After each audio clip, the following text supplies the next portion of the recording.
Kalian udah lulus atau masih kuliah? Udah pernah coba nyari info tentang lokal?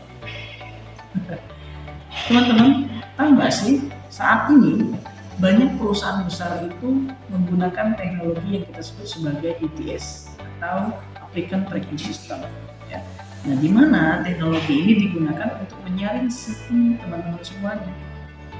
Nah, jadi kalau seandainya CV teman-teman tidak sesuai dengan standar teknologi ATS ini, maka CV teman-teman kemungkinan besar tidak akan sampai ya, kepada HRD meskipun teman-teman mempunyai kualifikasi yang bagus.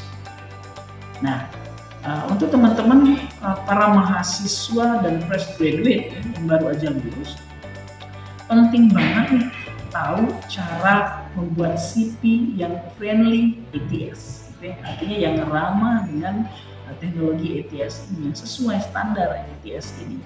Supaya apa? Supaya lamaran teman-teman itu ya lolos dan juga bisa sampai kepada HRD yang nantinya ya teman-teman bisa bekerja di perusahaan yang teman-teman inginkan. Nah, yuk kita sama-sama lihat bagaimana tips ya, ataupun cara-cara agar CV kita sesuai dengan standar ATS yang diinginkan oleh HRD perusahaan. Tips yang pertama, gunakan format CV yang sederhana dan juga bersih. Ya. Gunakan juga font yang standar seperti Calibri, Arial, dan Times New Roman. Oke. Dan juga hindari warna yang berlebihan, icon atau grafis yang berlebihan. Buat CV teman-teman itu maksimal 1-2 halaman, jangan lebih ya. Kemudian simpan dalam bentuk PDF ya, bukan hasil scan atau gambar. Oke. Atau dalam bentuk dokumen. Yang kedua, buat ringkasan profil yang menarik ya. Jadi profil itu harus singkat ya, 3-4 kalimat yang menjelaskan apa? Yang pertama, siapa kalian ya, jurusan dan juga kampusnya dijelaskan, minat dan keahlian utamanya apa, lalu kemudian tujuan bidang yang diminati itu apa. Oke, contoh ya. Kalau kalian mahasiswa ilmu komunikasi Universitas A ya, kemudian tertarik pada media digital dan manajemen konten. Oke, aktif di organisasi kampus dan memiliki pengalaman membuat konten Instagram untuk UKM kampus. Tips yang ketiga, cantumkan pendidikan dengan detail. Seperti apa?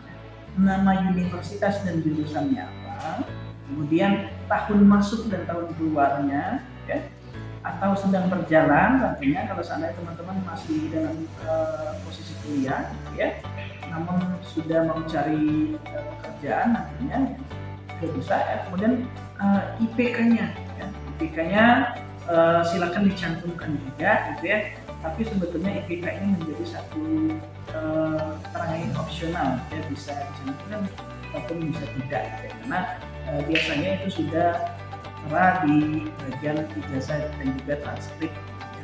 Nah, sertakan juga informasi terkait skripsi atau proyek terakhir dari teman-teman jika itu dirasa relevan dengan kerjaan yang dilamar. Ya.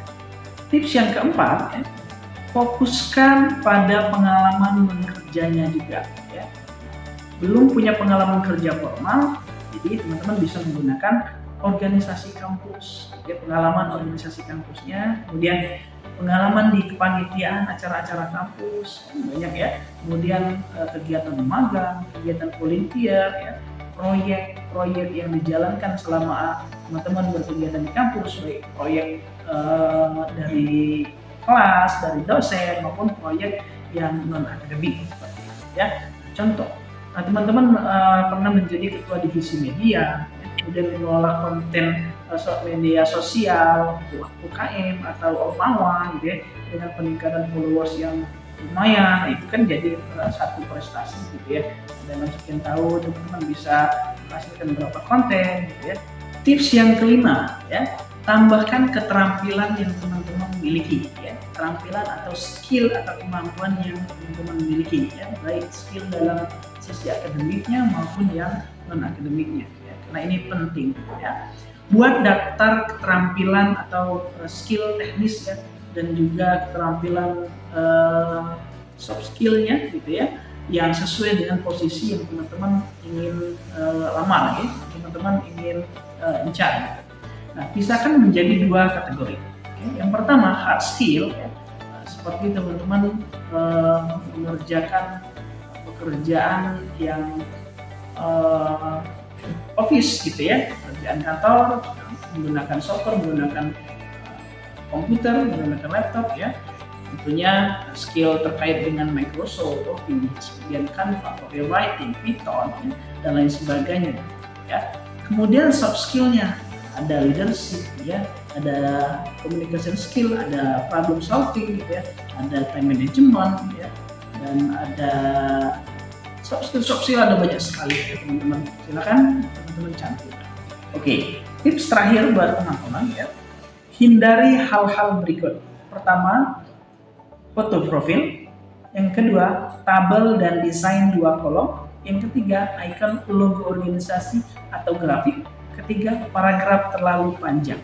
Oke, jadi teman-teman, ya, itu tadi tips yang teman-teman harus pahami dan ketahui supaya CV teman-teman bisa diterima oleh HRD dan juga terutama, ya, bisa sesuai dengan teknologi ATS ini, ya, sesuai dengan standarnya.